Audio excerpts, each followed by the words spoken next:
Romantic love. Beautiful and intoxicating. Heartbreaking and soul-crushing. Often all at the same time. Why do we choose to put ourselves through its emotional ringer? Does love make our lives meaningful? Or is it an escape from our loneliness and suffering? Is love a disguise for our sexual desire? Or a trick of biology to make us procreate? Is it all we need? Do we need it at all? If romantic love has a purpose, neither science nor psychology has discovered it yet. But over the course of history, some of our most respected philosophers have put forward some intriguing theories. Love makes us whole again. The ancient Greek philosopher Plato explored the idea that we love in order to become complete. In his Symposium, he wrote about a dinner party at which Aristophanes, a comic playwright, regales the guests with the following story. Humans were once creatures with 4 arms, 4 legs, and 2 faces. One day they angered the gods, and Zeus sliced them all in 2. Since then, every person has been missing half of him or herself. Love is the longing to find a soulmate who will make us feel whole again.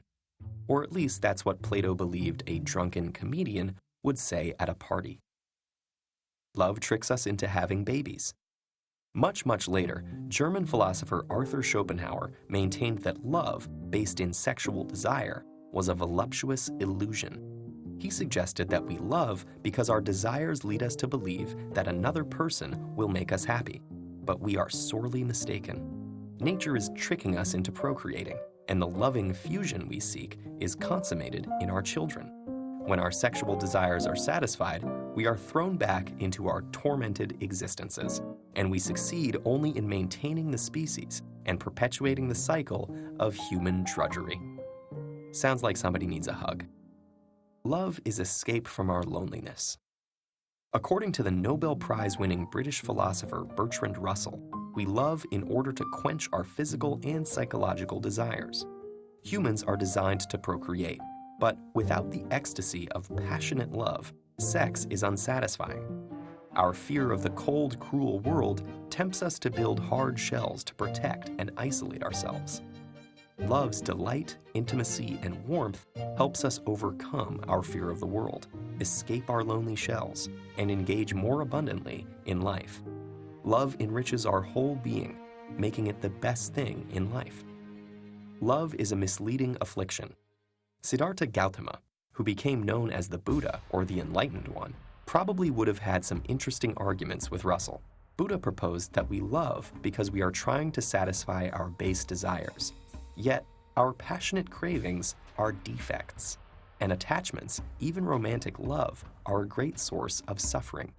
Luckily, Buddha discovered the Eightfold Path, a sort of program for extinguishing the fires of desire so that we can reach nirvana, an enlightened state of peace, clarity, wisdom, and compassion.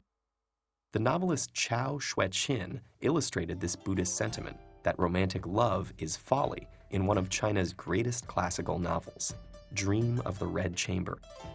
In a subplot, Jia Rui falls in love with Xi Feng, who tricks and humiliates him. Conflicting emotions of love and hate tear him apart, so a Taoist gives him a magic mirror that can cure him, as long as he doesn't look at the front of it. But of course, he looks at the front of it. He sees Xi Feng. His soul enters the mirror and he is dragged away in iron chains to die. Not all Buddhists think this way about romantic and erotic love, but the moral of this story is that such attachments spell tragedy and should, along with magic mirrors, be avoided. Love lets us reach beyond ourselves. Let's end on a slightly more positive note.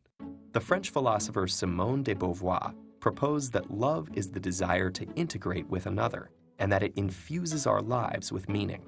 However, she was less concerned with why we love and more interested in how we can love better. She saw that the problem with traditional romantic love is it can be so captivating that we are tempted to make it our only reason for being. Yet dependence on another to justify our existence easily leads to boredom and power games.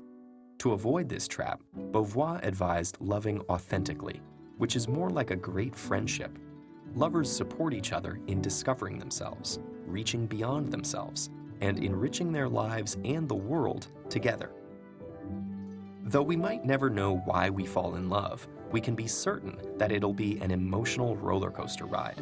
It's scary and exhilarating. It makes us suffer and makes us soar.